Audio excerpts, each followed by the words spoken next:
think now I'm probably the most courageous I've been, and probably the most, because I'm not doing it for anyone else now, I'm doing it for me. Today we are chatting to the absolutely blimmin' awesome Gayle. Gayle is a confidence coach with an amazingly large pair of pants. You're going to have to watch the episode to find out what I'm on about.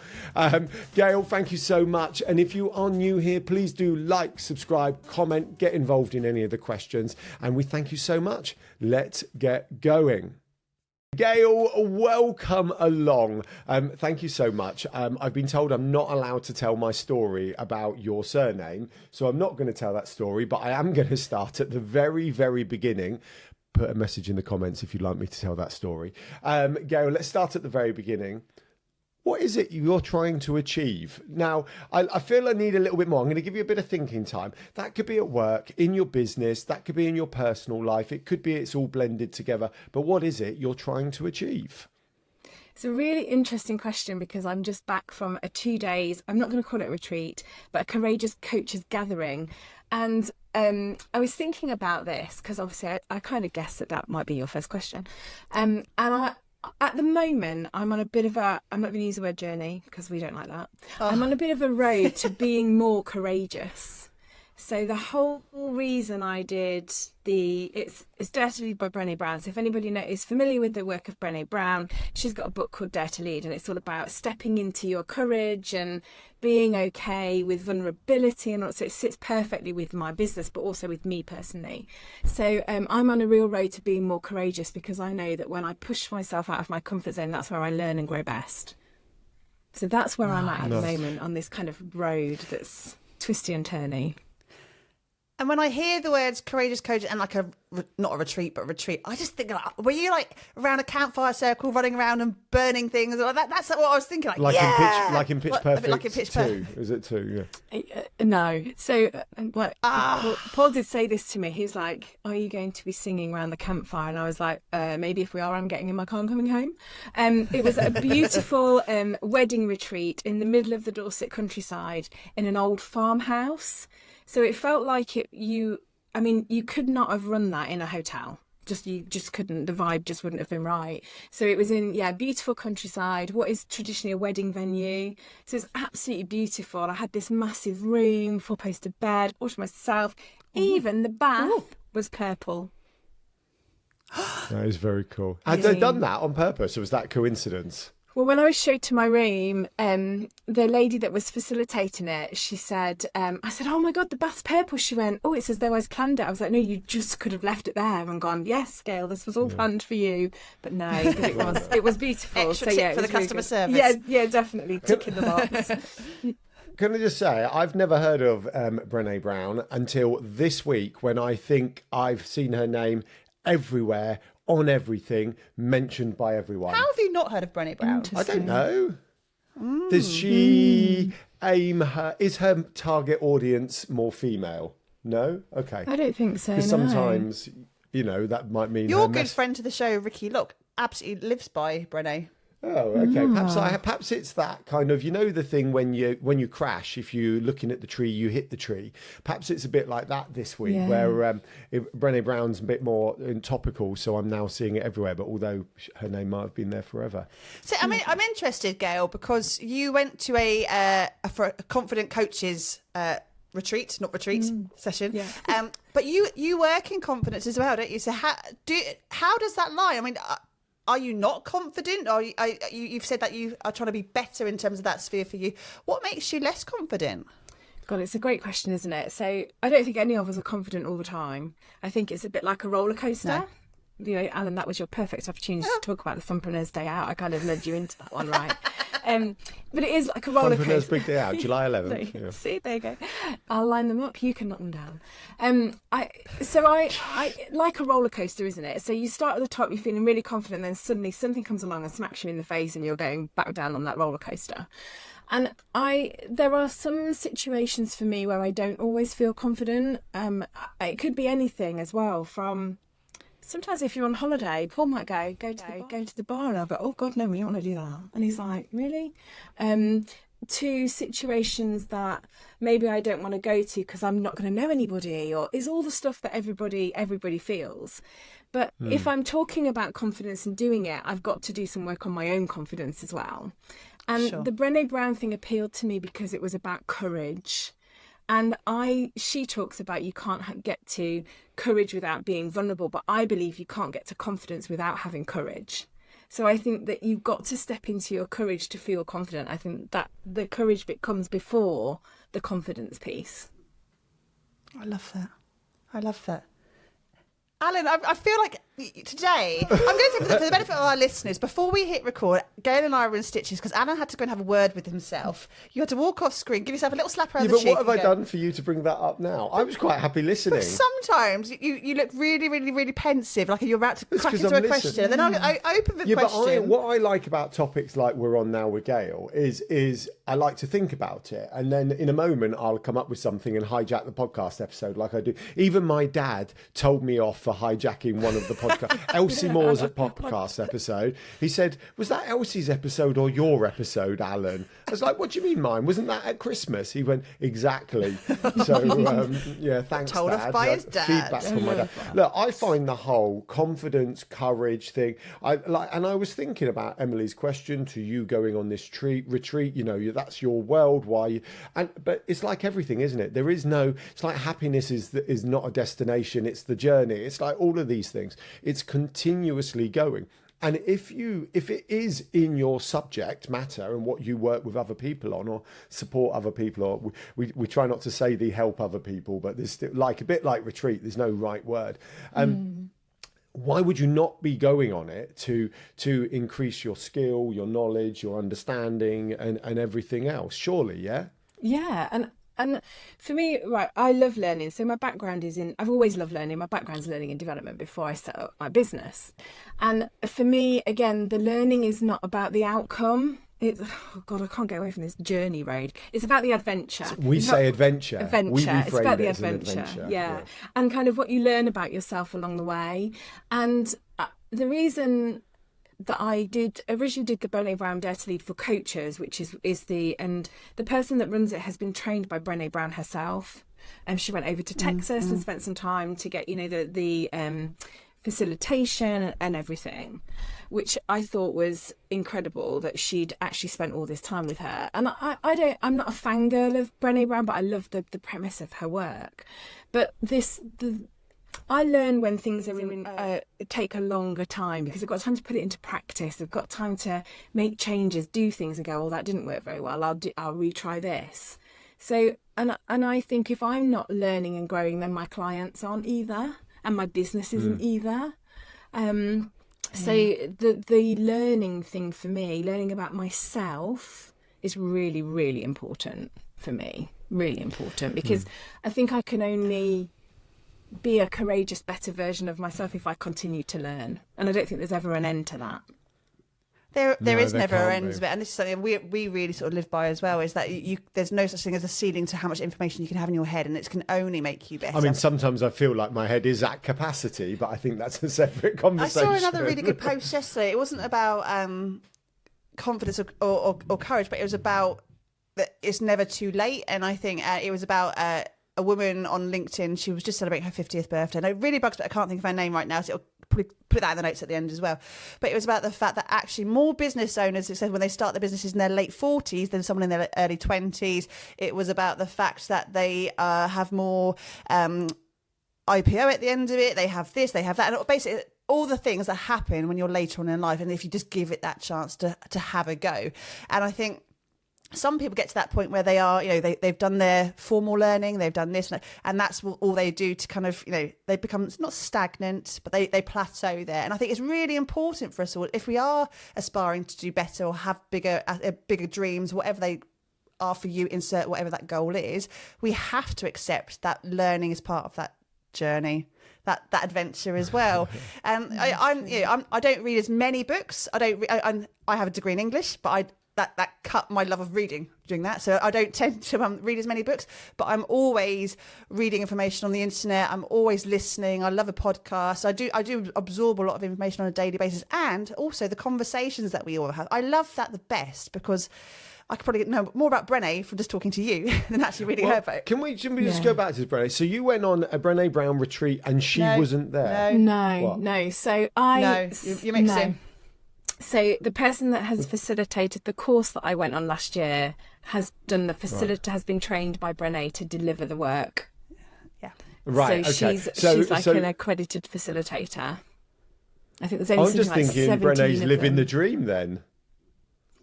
Wow. Yeah, Sorry, you say that. Thinking... Yeah. So I mean, she's been absent for a while, Brené Brown. For those people that might have followed her, she's been through some quite significant life things. She lost a parent.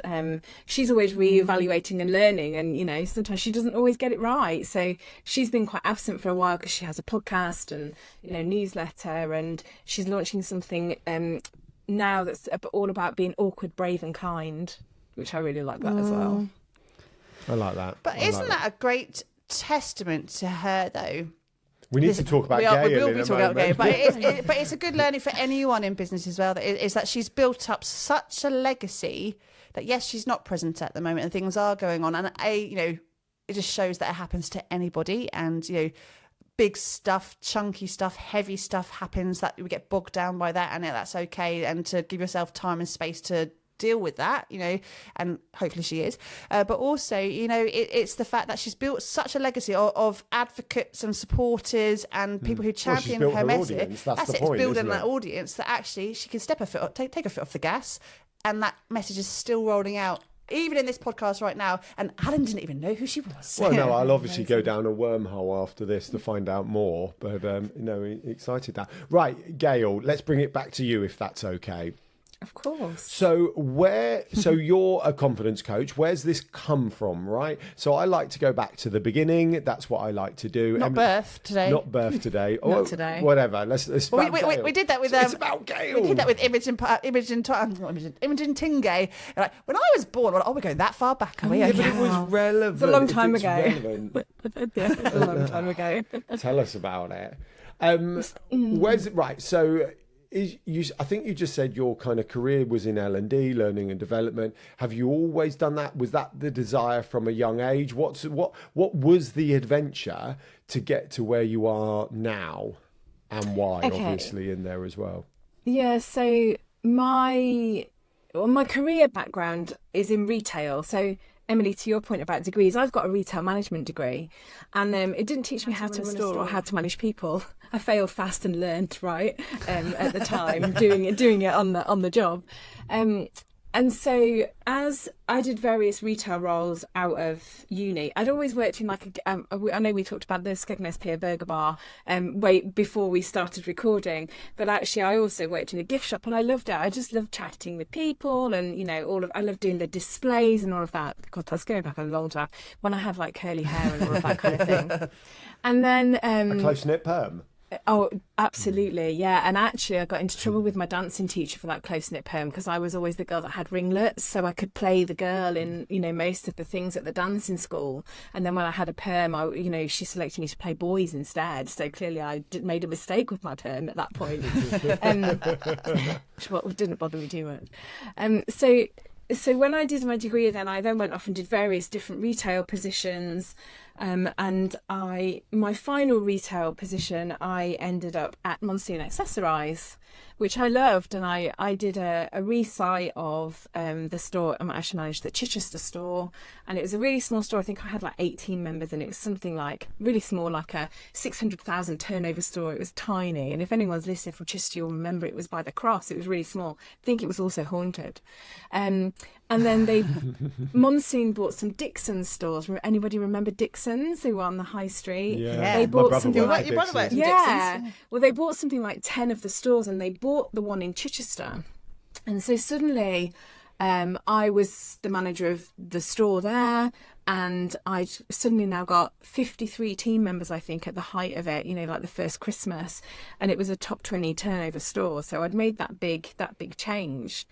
And there's something for me in I remember the first night getting home, and we lived over at Whiteley at the time, and we'd ordered Domino's because it was late. It was late. Normally I'd get home at like 6 o'clock. This time it was like 8 o'clock. I'd got 4 tills to cash. I remember sitting on the floor in the living room eating this pizza and kind of going, I don't think I can do this. I can't be getting home at 8 o'clock every night. This is ridiculous. I mean, and apologies to anybody working in retail now, because I know that's now the norm, but when I did it, it wasn't. And I just remember Paul saying, course you can do this, this is meant for you, this is, and I think that was the first time I ever heard my inner critic, actually, was in that moment. And then I went on to work for Ann Summers, which, if you know me, you'll know that I was there for 12 years, and it's a female dominated environment, and I think the confidence theme, the empowerment thing carried on through my career. I went to Ann Summers as a training officer for retail, so I was relevant because I'd run a store, I knew what it was like, but it combined this passion that I had of working with people to develop them and to grow and to learn, which I'd done all the way throughout my career, probably with some success and some not. But I went off and got myself trained, got a certificate in training practice. I think now it's a fancy diploma in learning and development, but when I did it was training. And got the role at Ann Summers, and I was there for 12 years, and I was championed. I worked bloody hard, don't get me wrong, I mean, I was travelling around the country for the first few years, then I travelled from Chichester to Croydon for the rest of the time. I think I did 25,000 miles a year, which is once around the circumference of the earth in a year. But I loved it. I love how you know these facts. I know. Well, you have to find out these facts, right, when you're doing that much driving. These things drive you to distraction. You've got a lot of downtime. Yeah. A lot of downtime, a lot of M25 time. And I loved it because it wasn't a traditional training role. I got involved in loads of different stuff. Some stuff we probably don't want to talk about, but some stuff that was, like values, focus groups. I delivered a customer service and training program. I delivered bra fitting. All of those things that I think built my confidence, and then in that female environment that was nurturing and empowering as well, with obviously some great men that were there too. It wasn't all women. But I think that is where the confidence came from. If we go back to before that, as I mentioned, the dancing school, and the dancing school for me, I think gave me confidence to get on stage, to do things, to push myself out of my comfort zone. But you don't think about that, do you, at the time? You just kind of go for it and do it. Yeah. So my question from what you were saying was, you were talking about the female empowered environment and the confidence that came as you grew in that role. So if we put confidence on a scale, or not even a scale, it can be binary on off actually. Were you saying you weren't confident before that and that allowed you to establish that? Or did you just see it all part of the adventure, because we're not saying journey, and it started back in the dancing? Yeah, I think you're right. As I reflect back on that, I think it started back in the dance school, in the, whenever that was, early 80s maybe. I think what Ann Summers did for me probably was pushed me out of my comfort zone to deliver stuff that I never thought I'd ever be able to do. So it gave me... Jobs like that. So, yeah, sorry. Yeah, no, go on. No, because I actually feel we might be, I say this a lot, but I think our paths aren't too dissimilar in some respect. It's amazing how that happens, and we align ourselves with similar people in our circles. Who knew? But I like what I find interesting when I keep discovering how similar we are is I actually like change and difference. So, even downstairs, Emily and I'll come back to my retail big corporation thought process in a minute. Even when we're talking about the Funpreneurs Big Day Out, and this is not a crowbar in, it's just part of the story, I was kind of going, wouldn't it be nice if we get some new, some organic people, some people we don't know, because we love the people we hang out with. It's why we hang out with each other. But actually, where we get energy from is the kind of the complete randomness and the newness and everything else. Anyway. Yeah, so basically, just refund your ticket, please. No. You don't want me there. You're not. Yeah, we do. I think you're right, though. Sorry, go on, your point, mate. Go on. No, you go on. It's your podcast. Well, I was just going to say, I think where you have that newness and those different people that come in, that's where your challenge comes from, right? And that's where your different thinking and your growth. And when you do stick to the same people, it just becomes your truth. and it's Yeah. like, yeah, of course we're aligned, of course we're the same, of course we're similar, of course we've got different paths. But then somebody else comes in and you realise how different you are, and how differently they do things. At the gathering, I'm not going to call it a retreat, at the gathering, one of the activities we did was to write a poem. And it was about us, and it was called I Am. And it was really powerful, and we all read our poems out to each other yesterday. And there was only 8 of us. And some people had rhymed them, some had talked about their family, some hadn't, and they were all completely different. And suddenly you realise that we were all there with one purpose, but we were all completely different people, and that we could all learn different things from each other. So I think it's important to have those external influences in all the time for your growth and learning. Yeah. It is, because it's that classic, you're the average of your 5 friends, right? So you kind of like, I always have this theory about friends, that you've got geographically located friends. So like they're the ones you go to school with or you happen to work with. And actually you're kind of clutching at straws in amongst those ones to find the ones you really connect with. But when you go out on a path like what we are all doing, it's actually a bit easier to find friends, because we've already narrowed it down, because we're looking for other people who may, run their own business. They get it, right? And then in amongst that, you've then got people who go through their own challenges, parents, etc., etc. The challenge being is you become the average of your 5 friends. So you're all growing your own business. But actually, you need to disrupt that. You do need those external influences. You do need the person who's very different to you, and it's really easy. These are old kind of. I feel these are old corporate cliches off the 90s about yes people and everything else. But in 2024, there's probably more yes people than ever, because we don't want to upset people, mental health issues and all this other stuff. And I don't mean that in a bad way. I just mean that in a kind of life. We've got nice people around us. I want people who are going to go, actually, Alan, I think you're being a bit of a donut. Why don't you, yellow tuxedo should try this or something. I kind of want those people. So, yeah, I think the disruptors to our circle of yesness would be very welcome.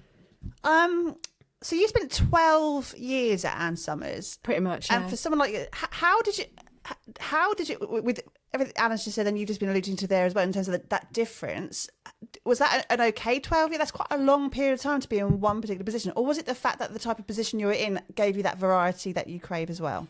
Yeah, so I think That's what I was gonna say, at the end of the day, Ann Summers is quite a small family business. Certainly when I was there, and with a massive presence, right? You don't come across many people that haven't heard of Ann Summers, so the brand presence is quite incredible.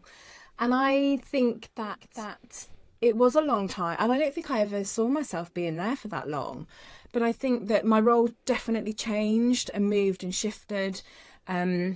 And I think there was always something different. There was always something going on that was new, that was like exciting, that I could get involved in.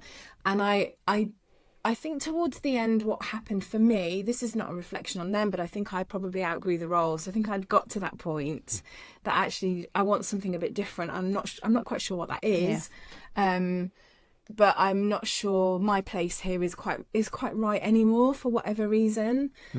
And then at that point, I knew that was the time, that it was time to move on and do something different. So I don't look back at that at any point up until probably 10 and a half years in, where I go, oh, I need to leave now, because there was always something different that was going on that made it interesting and exciting. And I also thought that Ann Summers is something different. It promotes, there's always an emotion involved with it. People have their own opinions of it, for everything from people that want to tell you everything about their sex lives through to people that get up and walk away from you. So, there's that span, which that was exciting for me, watching people's reactions. And it was different. I loved the idea of working for a different kind of retailer. Okay. Yeah, no, absolutely. And I think we talk about retail a lot on the podcast. I think a lot of business owners have gone through retail, and it is fantastic. And the customer part is really good. And it's kind of a shame that the hours and the other kind of struggles that come with it exist, because on the surface, it's almost the perfect role. But what my question I'm thinking of now is, so you recognise in hindsight the courage you were growing and the confidence and everything else, throughout it. Did you know that at the time? You know, what was the tipping point where you went, actually, I'm feeling really great from my experience here. I'm now going to go and work with other people on it. Was there a tipping point? Oh, the eyes went then. Yeah. No. Well, what I was thinking was, isn't it? That's a really interesting question, actually, because I'm not sure I've recognised that until I'm in my business. So I don't think at the time, with Ann Summers, I recognised that I was being courageous or different, or I was doing my job. That was how I saw that. And I was determined to, you know, do a good job and all of that kind of thing. But I don't think it's now, until I'm looking back now, and I've got my business, and my business is 5 years old. You know, in some rooms it's been the oldest business in the room, and I'm like, oh, I'm not sure how I feel about that either. But hang on, this is still supposed to be like, I'm supposed to be like a startup kind of thing. Yeah. But I think now I'm the most, authentic Gayle. I'm Gayle, right? I'm not Gayle from Ann Summers or Gayle from Chichester, a store, you know, all of that kind of thing. I think now I'm probably the most courageous I've been, and probably the most, because I'm not doing it for anyone else now, I'm doing it for me. Yeah. So in that case then, and what made you leave? So you're sat on the sofa chatting with Paul, and he's going, come on, you can do this, and you're inner critic, you recognise these things in hindsight, in retrospect. So in that case, if you're at Ann Summers and having an amazing time, because if you're happy to give the time, jobs like that are amazing, right? Because even you've talked about the variety and everything else. So at some point, and you said you kind of started on this, you've gone, nah, it's time for the next thing. What makes you then go, I'm leaving, I'm going to start my own business, and I'm now working with other people on this? What was that transition? It's a big leap. Because I think people, I think that's an interesting thing. Yeah. So I can't pinpoint a moment where that happened. I can't, for whatever reason. But I remember doing and again, I'd be forever grateful to Ann Summers. They paid for my coach training, was part of my L&D plan, my personal L&D plan, because I was doing coaching at Ann Summers, but it was informal, and I didn't, I was doing it probably like a retail manager does, right? Retail managers coach.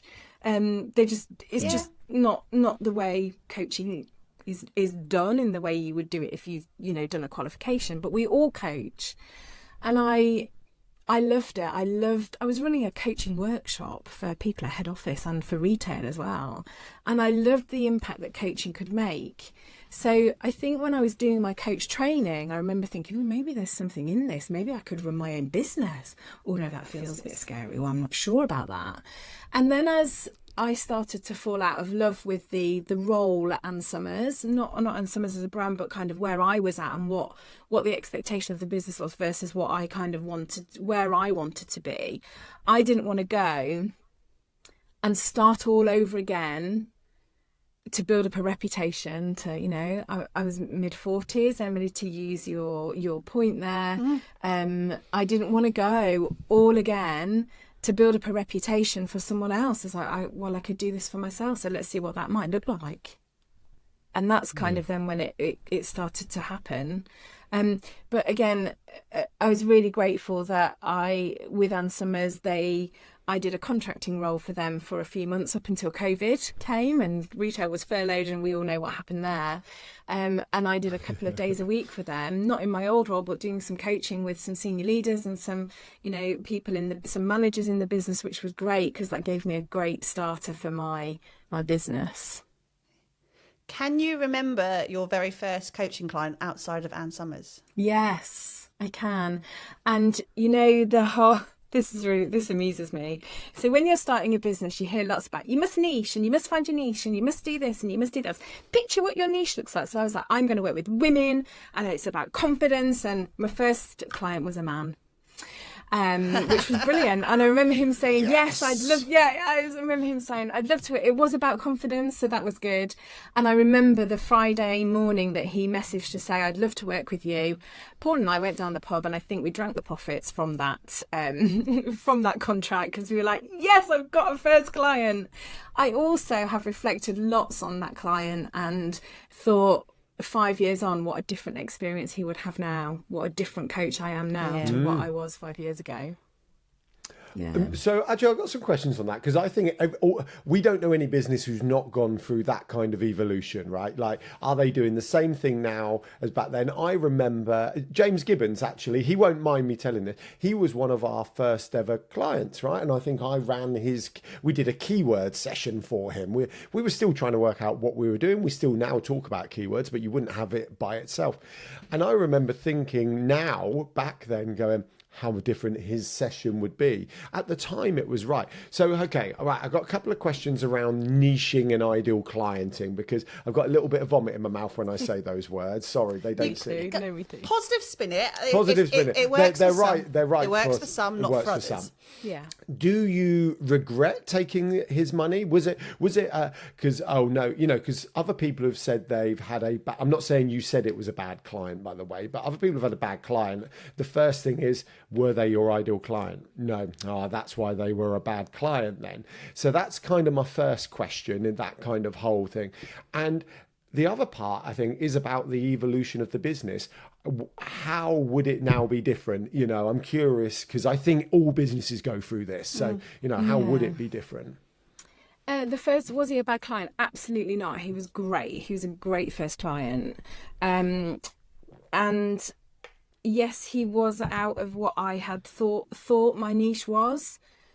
But confidence is applicable to everybody, right? Whether you're male or female. And he made me think, hang on, I'm excluding, quite a big part of the population here by just saying it's female. And do I really want to do that? Because actually, although I'd come from a female dominated environment, for me, I love the mix. So all female things sometimes I struggle with because I like the mix of the male voice in that. And how would it be different now? I'm a very different kind of coach now. So I think when you come out of coach training, you're taught how to be a coach, and most people will know about the grey model. And I mean, the grey model never features in any of my coaching. It's a great place to start, but it's it's probably great if you're coaching in the moment, I think I've moved on maybe from the grey model a little bit. I think now I'm more challenging, I'm more direct, I'm more courageous. I will. If you're up for challenge, I will push you as far as you would want to go. I wonder if maybe I was a bit too nice back then, and I was a bit too. Whereas now, look, if you're not prepared to challenge and you're not prepared to take action, then we won't be able to work together. I know that. Absolutely. And I think that comes from my retail background. So I think the retailer in me has made it pace, action. Let's work together. Yeah. But I know that I've worked quite hard to be a different kind of coach. And by that, I mean, I know my style's quite informal. It's quite conversational. I'm not all about theories and models. They've got their place if they're important and I think they're relevant. But I won't give you loads of homework, or it's up to you, right? We're adults. If you don't want to go off and do it, then the coaching isn't going to work. It's not my dip out. But I just think now, if he came back to me, I would be challenging him more, and I'd be pushing him more out of his comfort zone to but get that comes him to right back round, though, doesn't it? To always learning and experience, and that tapestry of life making you who you are today. And actually, starting your business from today, you are a completely different person to the person from 5 years ago. But then arguably, and we all know this, you wouldn't be the person you are today if it wasn't for 5 years ago. Absolutely. And I just think it does change, and I think embracing that change is really important too. Can we say this without saying Michael Jackson, by the way? Make that change. Just crowbarred it. I love it. I love my little song lyrics in there. But it is true, and I think what you were delivering 5 years ago was absolutely right for the moment in those 5 years. 5 years ago, what you do now is so much richer and deeper. And what I love about what you've just said there as well is a similar kind of premise to what Nick Knight does as well. Nick is another friend of the show. He is a podiatrist, and he's all about the human, the person first, not the problem. And I think sometimes in the world of coaching as well, that could probably be, I've got this tip, I've got this process here, I've got this model here, I'm going to apply that to you. But actually, you need to look at the human and the issue or the challenge or the where they're trying to develop to, and really centre it on them before you start putting the theory in place. No, interestingly, I'm big on this challenging thing. Now, don't say any names, Emily, please. So I used to work in an environment where there was a very softly challenge by choice, and it was, would you like to do it? No, they don't want to do it. And I used to sit there going, well, hold on, shouldn't we be encouraging them to do them? And they would almost go, if you said, will you do this? And they say no, it stopped at the first, that's when it stopped. And it never sat well. I'm not saying I'm right or wrong, I'm just saying it never sat. And then there was this other side of the coin that was a bit more about robust instruction. It was a jokey phrase, but it was a bit more, come on, get down there and do it. And they always knew, and I appreciate we're all different and all these other things, and they always knew in the robust instruction way. But after they'd done it, they'd love it. But you had to really push them to do it, And I'm going to be honest, that this may not come as a surprise. I'm much more of a fan of the robust instruction than I am the challenge by choice approach to things, because I understand that type 2 fun and enjoyment does exist. And no one, I mean, look, let's take jumping out of an aeroplane, right? Anyone who's scared of an aeroplane, I bet you the percentage who would jump out and not have enjoyed it would be so small that it's probably worth throwing more people out the door. Right, that's where my head's at on it. Where does that sit with what you do, Gayle? I think challenge is subjective as well, and so what in coaching, when somebody says, we use challenging questions, we use powerful questions, they're really challenging or powerful in the eye of the beholder, aren't they? So what my version of challenge might be different. So it's interesting that you use the jumping out of an aeroplane, because somebody might go, wow, that's really brave, that's really courageous. But being courageous for somebody else might mean, I've got to drive to somewhere different, or I've got to leave my phone at home, or and this is the thing as well about courage for me. It's like these everyday little things that make you courageous all build up into something bigger. Because actually, I'm not sure how I would feel about jumping out of a plane. Yeah, I might do it. I don't know. But actually, for me, the courageous bit this week was going to the Courageous Gathering, because I had to drive there. I'd never been there before, even though it was only down the A31, and we've been on that road loads of times. I'd never driven that road before, so that was quite a, where am I going? What time do I leave? What do I wear? All of that, and that felt quite courageous. So I think I get that. Yeah, I think it's about, and the other thing about the directive. So in coaching, we talk about a continuum. So sometimes it can be more directive, and sometimes it's less directive, and you move up and down that continuum depending on kind of what's going on for the client. So I might have clients that turn up and go, I just want to vent. And I'll go, okay, well, have half an hour then, and I'll stop them at half an hour, and then I'll be like, so what do you want from me now? Because I've listened to you, what do you now want from me? And then I might have other clients that come along and go, I really want to talk about this. So they're then quite directive with me. And then you get that, okay, so how much can I challenge you? Where, on a scale of 1 to 10, where's the challenge for you today?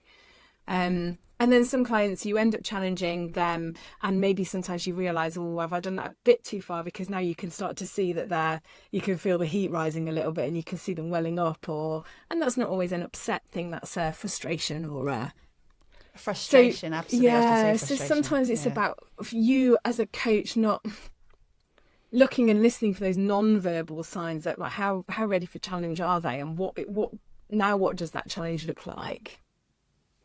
I like that. So that's why I'm not a robust instruction coach. No, you're not. Luckily, people like you, Gayle, exist. It is quite frustrating, because we're not coaches, but we work in, I suppose you can call us, in a training. There's an element of what we do that is coaching, whether we like it or not, because we are encouraging people to do the thing, aren't we? And I sometimes get very frustrated with people who are clearly coming to us because they want the change. They definitely want the change, or something's rubbing up the wrong way in terms of what they're doing with their online visibility and that kind of stuff.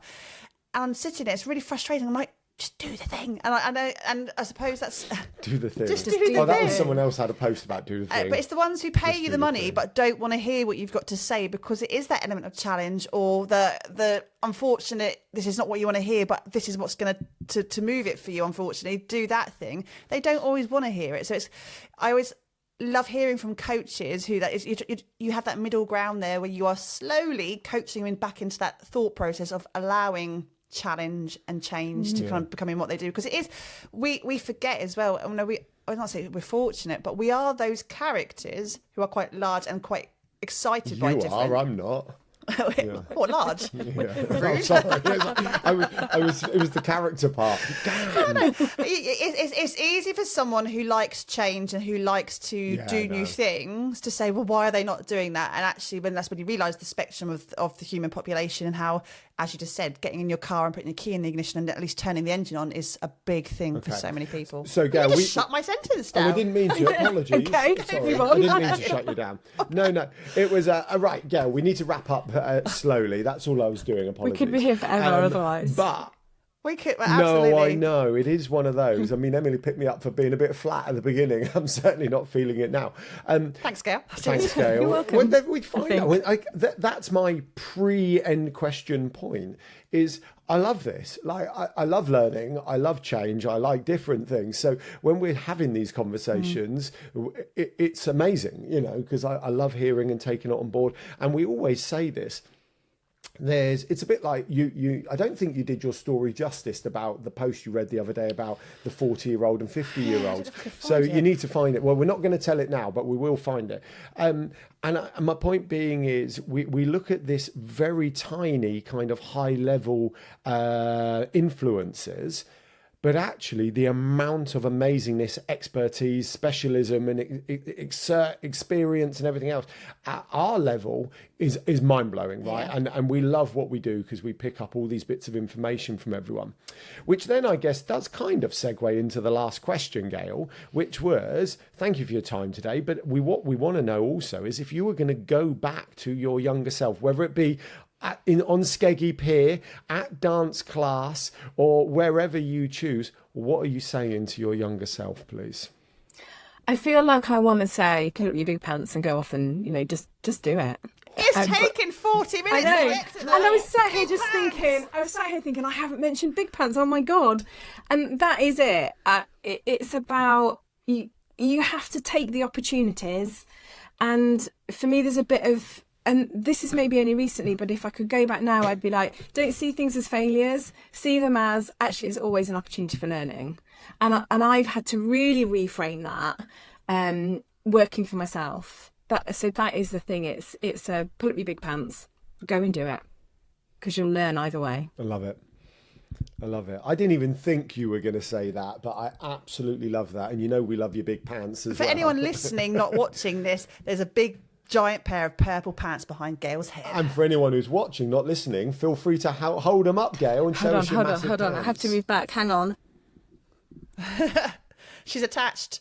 I love the fact it's part of the branding setup of where Gayle works. Yeah, it's amazing. show us your big pants. Debbie actually take them off the hanger.